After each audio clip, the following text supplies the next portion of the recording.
제가 먼저 읽겠습니다. 그들은 조각목으로 궤를 짜되 길이는 2규빗 반, 너비는 1규빗 반, 높이는 1규빗 반이 되게 하고 너는 순금으로 그것을 싸되 그 안팎을 싸고 위쪽 가장자리로 돌아가며 금테를 두르고 금고리 넷을 부어 만들어 그 네 발에 달되 이쪽에 2고리 저쪽에 2고리를 달며 조각목으로 채를 만들어 금을 싸고 그 채를 궤 양쪽 고리에 꿰어서 궤를 매게 하며 15채를 궤 고리에 꿰인 대로 두고 빼내지 말며 내가 내게 줄 증거판을 궤 속에 둘지며 순금으로 속죄소를 만들 때 길이는 2규빗 반 너비는 1규빗 반이 되게 하고 금으로 그룹 둘을 속죄소 두 끝에 쳐서 만들되 한 그룹은 이 끝에 또 한 그룹은 저 끝에 곧 속죄소 두 끝에 속죄소와 한 덩이로 연결할지며 그룹들은 그 날개를 높이 펴서 그 날개로 속죄소를 덮으며 그 얼굴을 서로 대하여 속죄소를 향하게 하고 속죄소를 궤 위에 얹고 내가 내게 줄 증거판을 궤 속에 넣으라. 다 같이 읽겠습니다. 거기서 내가 너와 만나고 속죄소 위 곧 증거궤 위에 있는 두 그룹 사이에서 내가 이스라엘 자손을 위하여 내게 명령할 모든 일을 내게 이르리라. 아멘. 기도하겠습니다. 하나님, 오늘도 이 아침에 또 우리에게 증거궤로 말씀하여 주시는 주님의 은혜를 오늘도 사모하고자 합니다. 하나님, 우리에게 이 그림으로 보여주시는 이 궤가 오늘 우리에게 의미하는 것이 무엇인지 오늘도 듣고 순종하고 적용하고자 하오니 주여 말씀하여 주시옵소서. 잘 듣겠습니다. 예수님의 이름으로 기도드립니다. 아멘. 네, 우리가 어제 말씀에서 묵상했던 것처럼 하나님은 이제 성막 건축을 위한 예물을 받으셨습니다. 자, 그래서 이제 성막의 설계도도 완성이 됐고 그것을 지을 수 있는 예물도 완전히 마련이 됐습니다. 건축의 준비가 끝난 거죠. 그래서 이제 오늘 말씀부터는 성막 건축을 시작하는데 여러분, 이 모든 기록은요 우리 구원하고 다 관계가 있습니다. 그렇기 때문에 성막을 짓는 순서 또한 의미가 있는 거예요. 그래서 제가 궁금했던 건 이 수많은 성막의 요소들이 있을 텐데 그러면 이 성막 중에서 하나님이 가장 먼저 지으시는 게 뭔지가 너무 궁금한 거죠. 그러면 오늘 말씀에서 대망의 첫 건축물이 뭐겠습니까? 오늘 본문에서 총 8번이나 기록되고 있는 법궤예요. 그러면 이 법궤가 건축의 순서상으로만 가장 앞서는 게 아니라 의미의 측면에서도 가장 중요한 위치를 가지고 있는데, 예를 들어서 이 성막이라는 영역의 구조를 보면 바깥 영역이 있습니다. 바깥으로 가면 갈수록 덜 중요한 것들이 위치하고 누구나 들어올 수 있는 대중적인 요소를 가지게 됩니다. 바깥으로 가면 갈수록. 그런데 이 성막이라는 것은요 가장 깊은 곳이죠. 중심으로 들어가고 안쪽으로 가면 갈수록 중요한 것이 위치하고 영적으로 들어갈 수 있는 사람도 제한되고 횟수도 제한되기 시작됩니다. 그런데 이 성막에서 가장 깊은 곳에 있는 곳이 지성소인데 여기에는 모든 이스라엘 백성 중에서 딱 한 명 대제사장만 들어갈 수 있는데 대제사장도 아무 때나 들어가는 게 아닙니다. 이 지성소는 1년에 딱 한 번 대속죄일에만 들어갈 수 있는 곳이 성막의 중심 중에 중심, 가장 깊은 곳인 지성소예요. 그런데 이렇게 중요한 지성소에 위치한 단 하나의 성물이 있습니다. 그게 뭐냐? 바로 그게 법궤예요. 이 법궤가 성막의 가장 중심에 위치해 있다는 거죠. 그러니까 이 성막이라는 것은요 법궤가 있어야 거룩해지는 것이고 법궤가 없는 이 성막은 성막이 아니에요. 그냥 천막이 되는 겁니다.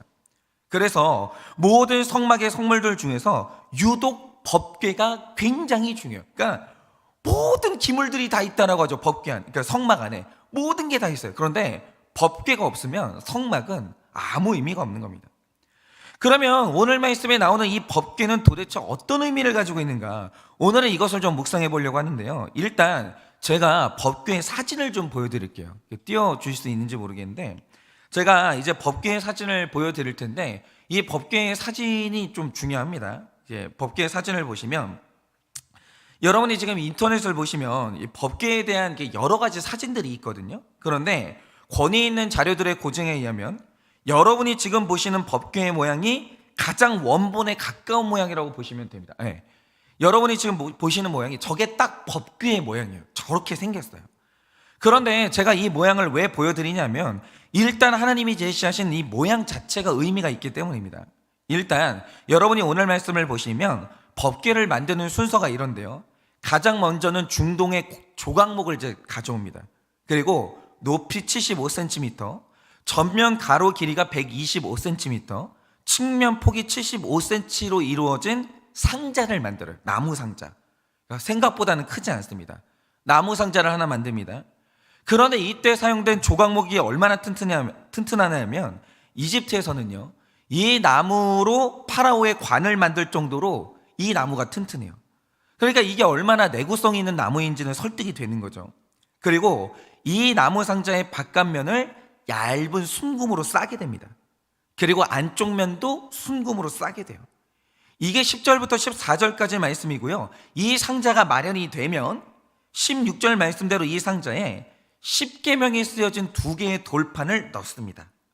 그럼 이게 이제 들어가면 그 다음에 두 천사가 마주보면서 날개로 상자를 덮고 있는 모양의 뚜껑을 만든 다음에 돌판이 된 상자를 이 뚜껑으로 덮는 거예요. 그러면 이 최종적인 모양이 저게 되는 거죠. 그런데 여러분 이 17절을 보면 이 뚜껑의 이름을 히브리어로 카포레트, 즉 속죄소라고 부릅니다. 그러니까 단순히 뚜껑이 아니고요, 이게 속죄소라고 부르는 거예요. 그런데 여러분 이 성막이라는 것은요, 법궤를 속죄소가 이 덮는 순간 하나님께서 그 위에 임재하신 거예요. 이게 완성이 돼야 돼요. 상자가 마련되고 그 안에 이 10계명의 돌판이 들어가고 그걸 마침내 속죄소 뚜껑이 덮는 순간 하나님이 거기에 임재하시겠다고 약속을 하는 거예요. 자, 여기까지가 법궤를 만드는 순서입니다. 그러면 여기서 가장 먼저 생각해 볼 건 이겁니다. 구약에 나오는 모든 형상은 앞으로 나타날 실상의 상징 역할을 하거든요. 말이 너무 어렵죠. 예를 들자면 구약에서는 제사의 제물로 자꾸 어린 양을 등장시킵니다. 그러면 이 어린 양도 무언가를 가리키는 상징이거든요. 그럼 어린 양이 뭐에 대한 상징이겠습니까? 여러분도 잘 아시는 대로 장차 우리를 위해 죽어주실 이 어린 양 예수 그리스도를 상징하는 것이 바로 어린 양이에요. 마찬가지로 지금 여러분들이 아까 전에 보셨던 말씀을 덮고 있는 이 법궤도 뭔가를 가리키는 상징물이에요. 그럼 그게 뭐겠습니까? 심플하게 답을 말씀드리자면 저 법궤는 인간의 마음을 상징하는 거예요.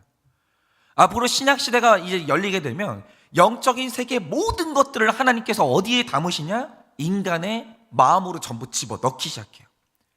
그러니까 앞으로 영적인 세계의 모든 것이 들어갈 인간의 마음을 상징하는 것이 저 법궤인데, 예를 들어서 신약시대가 열리면요, 성령님이 어디에 들어가시냐?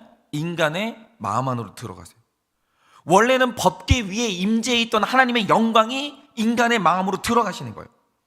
그리고 결국 하나님의 말씀도요, 법궤가 아니라 인간의 마음으로 들어가야 되는 거예요. 그러면 이렇게 말할 수 있는 성경적인 근거가 뭐냐? 예레미야 3장 16절을 보면 신약시대에 일어나게 될 영적인 사건을 하나 말하는데 이렇게 기록하고 있습니다. 여호와의 말씀이니라. 너희가 이 땅에서 번성하여 많아질 때에는 사람들이 여호와의 언약궤를 다시는 말하지 아니할 것이요, 생각하지 아니할 것이요, 기억하지 아니할 것이요, 찾지 아니할 것이요, 다시는 만들지 아니할 것이며, 이렇게 말합니다. 재미있죠? 하나님의 때가 열리는데 그때 일어날 일을 뭐라고 얘기하냐? 법궤가 없어진다는 거예요. 그러니까 이 말씀을 담는, 이 돌판을 담는 법궤의 운명이 뭐냐? 이거는 장차 사라져야 돼요. 그러면 법궤가 왜 사라져야 됩니까? 구약에서는 하나님의 말씀을 법궤에 담았는데 신약시대로 오면 성경 66권의 말씀을 사람의 마음에 담으시기 때문이에요. 인간의 마음에 말씀이 담기는 그 순간 법궤는 없어져야 되는 거예요. 말씀은요, 법궤 안에 담게 되는 게 아닙니다. 우리 마음 안으로 들어와야 돼요. 그러니까 이 법궤라는 것은 모든 택자의 마음을 상징하는 것인데, 오늘 말씀이 말해주는 정말 중요한 사실이 하나 있습니다. 여러분, 우리의 구원이라는 것은요, 법궤 위에 속죄소가 덮여져야 비로소 완성되는 것처럼, 여러분 우리 택자들도요, 교회를 열심히 나오고 봉사를 하는 것처럼 모양이 완벽하다고 구원받는 게 아니라는 거예요. 여러분, 택자의 구원은요, 성도라는 존재 위에 속죄의 영이 임하실 때 비로소 구원이 완성이 되는 거예요. 그래서 분수령적인 회개가 있냐 없냐는 너무너무 중요한 거예요. 속죄의 영이 임해서 분수령적인 회개가 터져야 그때서야 택자의 구원은 완성이 되는 겁니다. 그런데 회개의 영이 한 사람 안에 임할 때 조건이 있어요. 무조건 있어야 되는 조건이 있습니다. 그게 뭐냐? 법궤 안쪽으로 말씀이 들어오지 않으면 속죄소가 덮이지를 않아요. 말씀이 없는 상태에서 속죄소의 뚜껑을 덮지 않는다는 거예요. 여러분, 법궤라는 것은요, 그 상자 안에 말씀이 들어와야 비로소 속죄소 뚜껑으로 덮는 거예요. 그런데 이게 굉장히 중요한 게요, 여러분, 우리가 교회를 보면요, 어떤 성도님들을 보면 교회 출석을 잘해요. 모태신앙이래요. 봉사도 잘하고 성경 지식이 많은 분들이 있습니다. 그런데 놀라운 사실이 뭐냐? 죄에 대해서, 이 죄에 대한 지식만큼은 말씀이 내 안에 들어오는 것이 아니라 말씀이 내 마음 바깥에 있는 분들이 진짜로 많아요. 이게 너무 신기하죠. 복 받는 말씀은요, 다 내 마음 가운데 넣어요. 모두가 다 그렇습니다. 그런데 유독 죄에 대한 말씀은요, 내 마음 안에 수용하지 않는 분들이 정말 많아요. 예를 들어서 정직에 대한 설교를 한다고 하죠. 그러면 말씀은 말씀이고 이게 현실에 맞는 말씀이냐? 아니, 어떻게 사람이 사업을 하면서 어떻게 100% 정직하게 살아? 말이 안 되는 거야. 그러면서 말씀을 내 마음 밖으로 빼는 분들이 있어요. 수용을 안 하는 거죠. 말씀이 안 들어가는 거예요. 아니, 내가 이렇게 외로운데 어떻게 불륜이 죄야? 아니, 나 같은 상황이 되면 누구나 다 불륜을 저질러 라고 하면서 내가 죄를 짓잖아요. 말씀을 내 마음 밖으로 밀어내는 분들이 있어요. 모든 말씀이 내 마음 안으로 들어온 게 아니라는 거죠. 그런 분들이 있어요. 그러니까 이런 식으로 말하면서 죄를 드러내는 말씀들은요, 내 마음 밖으로 두는 분들이 있거든요. 그러면 그런 분들 위에는요, 회개의 영이 임할 수가 없어요. 속죄소의 뚜껑을 덮을 수가 없다라는 거예요. 말씀이 내 마음 안으로 들어오지 않으면. 여러분, 무릇 성경이라는 건요, 뭐를 내 마음에 넣고 뭐를 내 마음에 넣지 않을 건지 내 마음대로 결정하는 게 아닙니다. 말씀은 그런 게 아니에요. 여러분, 성경 66권의 모든 말씀은요, 점 하나까지 내 마음 안으로 모조리 다 들어와야 돼요. 모조리 다. 그런데 이렇게 완전히 모든 말씀이 내 마음에 들어오면 회개의 영이 임하면서 비로소 신약의 법궤인 내가 완성이 되는 거예요. 하나님의 속죄의 영이 그때 내 위에 임재하기 시작해요. 여러분, 지금 이 땅에 선명한 하나님의 말씀이 존재하는데 중요한 건 이 말씀이 지금 어디에 위치하고 있냐. 위치가 굉장히 중요해요. 여러분, 말씀이 내 눈앞에 있습니까? 아무 소용없습니다. 말씀이 내 머리 위에 있습니까? 아무 소용없습니다. 여러분이 말씀 66권을 머리에 통째로 넣고 외운다고 생각을 해보세요. 그런다고 속죄의 영이 임하는 게 아니에요. 속죄의 영은 언제 임하는가? 이게 마음 안으로 들어와야 돼요. 모조리 다 들어와야 돼요. 이게 인정이 돼야 돼요. 그래서 말씀을 지키지 못한 나 때문에 가슴을 치고 눈물이 나고 분수령적인 회개가 있을 때, 그때 속죄의 영이 임하면서 우리가 완성이 된다 이거죠. 여러분, 지금 이 말씀이 여러분 안에 들어왔습니까? 만약에 내가 말씀을 마음 밖으로 밀어내고 있다면 어떤 말씀을 밀어내고 있습니까? 저는 우리 청년들에게 가장 힘들 만한 게 무슨 말씀인지 너무 잘 알아요. 성적인 순결에 대한 말씀, 이 신결혼에 대한 말씀. 이게 얼마나 어렵겠어요. 내가 볼 때는 너무 아름다운 사람인데, 너무 괜찮은 사람인데 말씀은 이 불신결혼은 안 된다라는 거예요. 혼전순결을 지켜야 된다라는 거예요. 그러니까 많은 청년들이요, 이 말씀을 마음 안에 수용하지 못해서 얼마나 괴로워하는지 모릅니다. 저는 그 고통을 너무너무 잘 알아요. 이 말씀을 밀어내고 싶어요. 그러나 여러분, 그게 답이 아니에요. 하나님의 말씀은요, 뭘 내 마음에 수용하고 수용하지 않을지 고를 수 있는 게 아니에요. 모든 말씀이 내 마음 안에 수용이 돼야 돼요. 그때 하나님의 속죄의 영이 내 위에 임하면서 나는 하나의 하나님을 모시는 이 궤로서, 법궤로서 내 자신이 완성이 되는 거예요. 여러분, 오늘 이 아침에 성경 66권의 모든 말씀이 여러분 마음 안에 들어와서 속죄의 영이 임하고 신약의 법궤인 내가 완전히 완성되기를 바라봅니다. 오늘 그러한 아침이 되기를 바라봐요.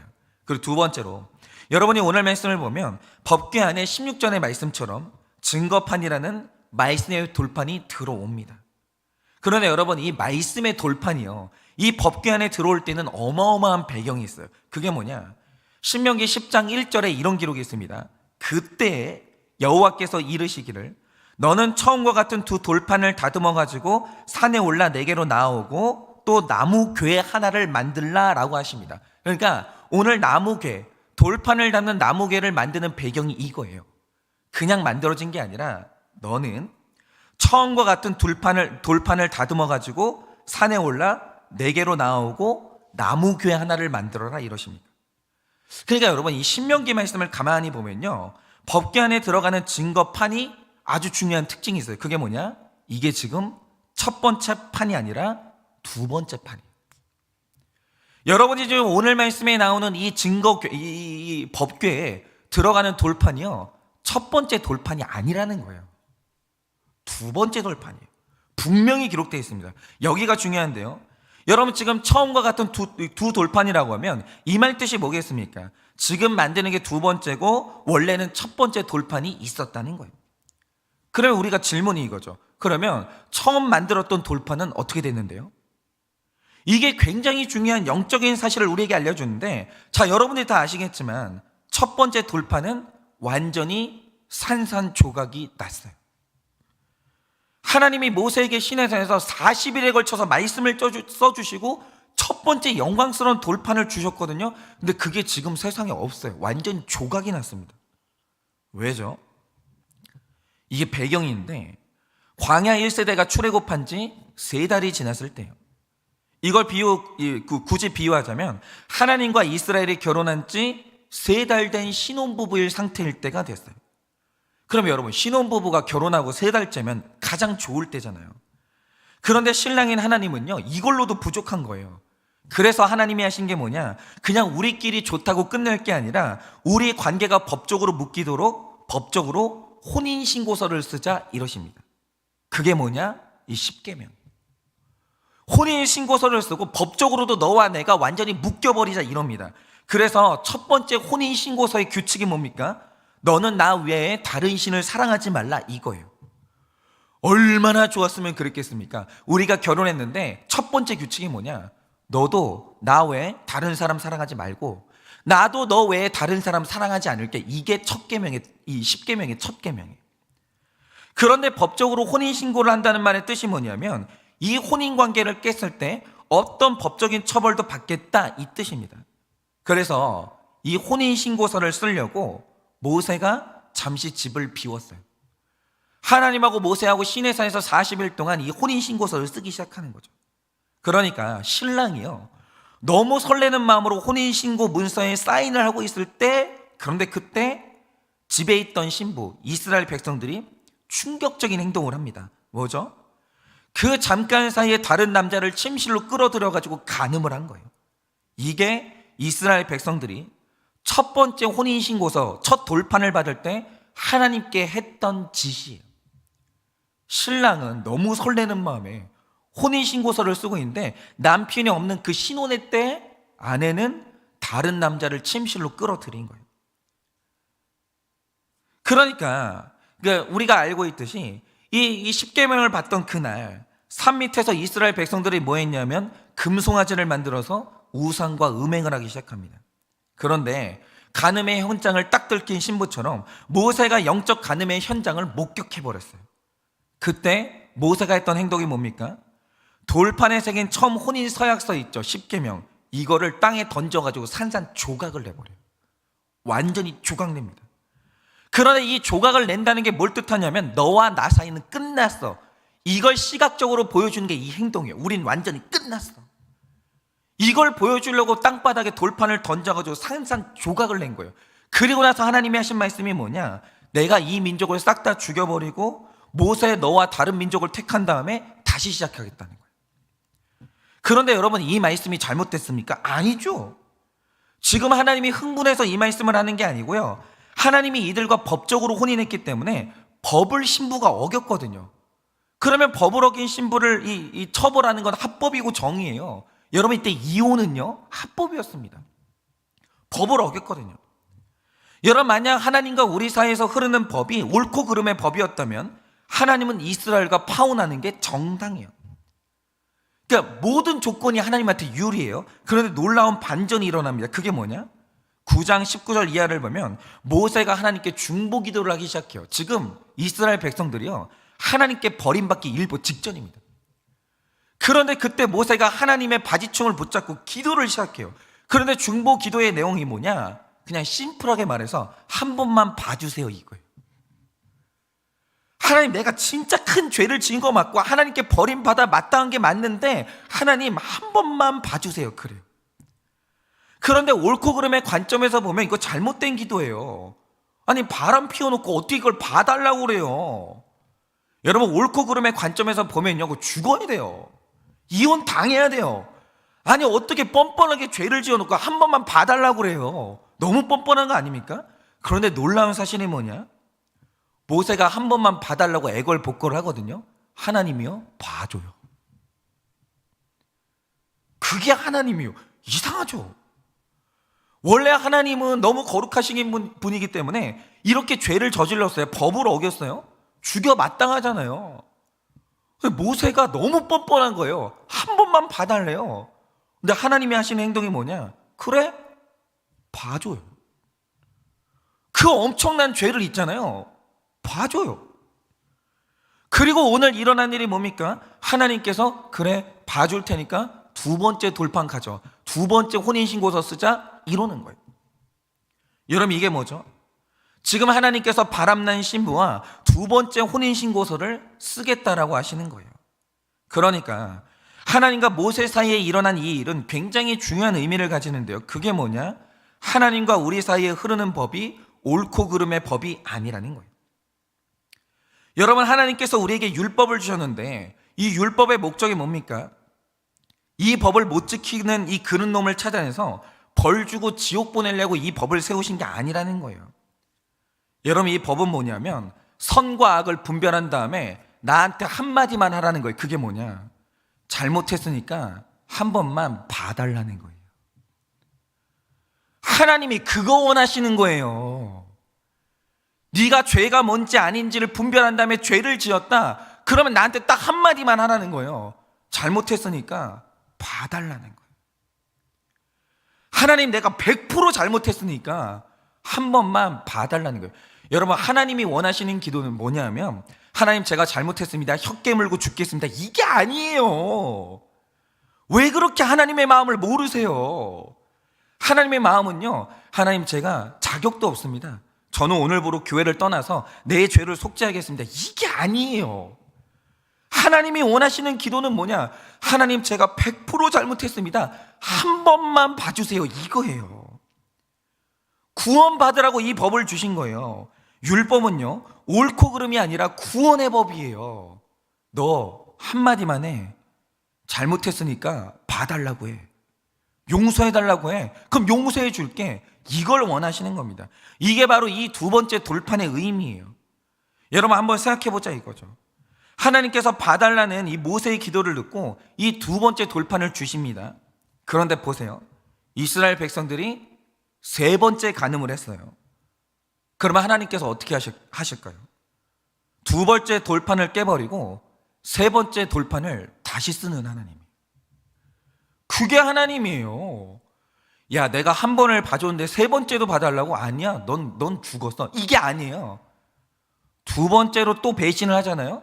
그러면 하나님의 방식이 뭐냐? 세 번째 돌판을 또 쓰는 거예요. 만약에 100번을 배신을 한다, 그럼 100번째 돌판을 또 쓰는 게 하나님의 마음이라는 거죠. 이 말 뜻이 뭐냐면 우리를 향한 하나님의 목적은 옳고 그름을 가지는 게 아니라 마침내 끝내는 구원을 해내는 거예요. 그게 하나님의 법이에요. 그리고 우리의 인간관계 가운데 바로 이 두 번째 돌판이 있어야 되는데, 여러분, 모든 관계의 관점은 옳고 그름이 아니라 구원이 돼야 돼요. 여러분, 부부 사이에 흐르는 이 법이 뭡니까? 옳고 그름의 법이 아니에요. 구원이에요. 성도하고 목회자 사이에 흐르는 법이 뭡니까? 옳고 그름이 아니에요. 구원이에요. 여러분, 가끔 어떤 부부를 보면 이런 말씀을 하시는 분들이 있어요. 목사님, 제가 다른 거는 다 참을 수 있습니다. 근데 저도 선이 있어요. 만약에 내 배우자가 이 선을 넘으면요, 저는 절대로 그때는 같이 못 삽니다. 이런 말씀 하시는 분들이 있어요. 이게 바로 옳고 그름이에요. 절대 같이 못 사는 이 선이 하나님한테 있어요? 있죠. 딱 하나 뭐냐? 회개 안 하는 거. 어떤 죄를 지었는데 회개를 안 하면 그건 하나님도 어떻게는 못해요. 그거는 어떻게 못합니다. 그러나 하나님 안에서 어떤 죄가 됐든지 간에 회개를 하잖아요. 그러면 하나님은 다 품으십니다. 여러분, 나는 옳은 사람하고 바른 사람하고만 살 수 있다고 할 때 그 기준에 살아남을 사람은 아무도 없는 거예요. 최소한 저도 살아남지를 못해요. 제가 한 집사님을 만나는데 갑자기 그 집사님이 저한테 당황스러운 질문을 하신 적이 있어요. 제가 말씀드린 적이 있는데 그게 뭐냐면, 목사님은 사람 죽이고 싶었던 적이 있어요? 물어보는 거예요. 여기 진짜 당황스러웠어요. 아니, 준비도 안 했는데 훅 치고 들어오는 거예요. 목사님은 사람을 죽이고 싶었던 적이 있어요? 묻는 거죠. 근데 진짜 당황스럽다고요. 근데 이제 거짓말은 할 수 없으니까 그 질문을 듣고 짧은 순간에 무수한 것들이 지나가는 거예요. 내가 죽이고 싶었던 사람이 누군가. 근데 그 생각을 하는데 너무 선명하게 떠오르는 세 사람이 있는 거예요. 그게 누구냐? 한 명은 형과 나를 차별했던 내 아버지, 죽이고 싶었어요. 그리고 내 사랑과 권리를 뺏어갔던 내 형, 죽었으면 좋겠다는 생각을 날마다 했어요. 그리고 이제 라이벌 관계에 있었던 이 동료 목사 한 명, 살다가 만났던 제 이제 원수였는데 그것도 동료 목사였어요. 죽기를 그렇게 원했어요. 이렇게 세 명이 생각이 나는 거예요. 그런데 이제 생각나니까 소름 끼치는 게 뭐냐면, 내 평생 살인 충동이 일어났던 세 명을 생각해 보니까 먼데 있는 사람이 아무도 없고 다 식구인 거예요. 제가 그런 사람이에요. 그러니까 죽이고 싶었던 사람이 내 가족 중에 있는 거예요. 원수는요, 언제나 내 가족 안에 있는 거예요. 그런데 제가 그날 그 질문을 통해서 내가 그런 사람인 걸 깨달으면서 하나 다시 깨달은 게 있는데, 그게 뭐냐? 전에 이제 저만 깨닫기 억울해가지고 그 질문을 하신 집사님께 저도 물어봤죠. 그럼 집사님은 죽이고 싶은 사람이 누구냐? 그 집사님의 답이 뭐냐? 남편이래요. 그럼 다 똑같죠. 여러분, 우리 중에 내 가까운 사람에게 살인 충동을 느끼지 않고 살아본 사람이 몇 사람이나 되겠습니까?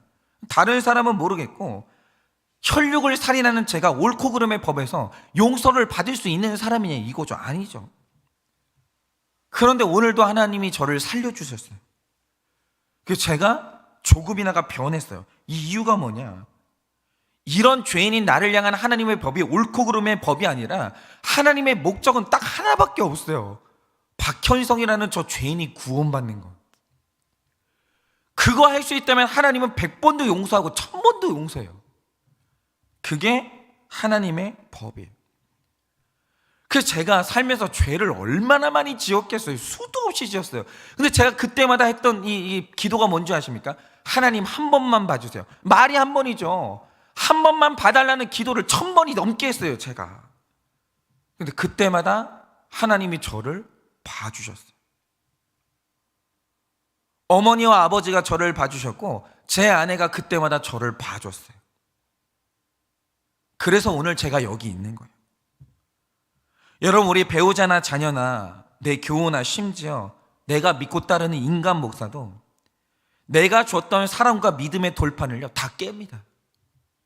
인간은요, 내가 사랑을 주잖아요, 믿음을 주잖아요, 다 깨요. 그걸 안 깨는 사람이 없어요. 그런데 이때마다 옳고 그름으로 나아가면 내 옆에서 살아남을 수 있는 사람이 아무도 없어요. 아무도. 여러분, 내 가까운 데 있는 사람이 언약의 돌판을 깼을 때 최소한 구원받은 백성이라면 두 번째 돌판을 다시 써야 되는 거예요. 이 말 뜻이 뭐냐면, 좀 봐주시라, 그 말이에요. 봐주시라. 그게 바로 관계의 구원이에요. 봐주는 거. 우리가 구원받는 이유가 뭐냐? 하나님이 봐줘서 구원받는 거예요. 그러니까 제가 하나 부탁드리고 싶은 게 뭐냐면, 오늘 이 설교를 듣는 분들 중에 남편의 외도, 아내의 외도를 알게 되신 분들이 있을 수 있어요. 내가 몇 번을 봐줬는데 내 자녀가 또다시 나를 배신한 분들이 있을 거예요. 그래서 지금 분이 나가지고 밤잠을 못 자는 분들이 있을 겁니다. 제가 오늘 이 아침에 사랑으로 딱 하나만 권면 드립니다.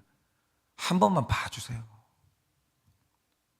그거 한 번만 좀 봐주세요.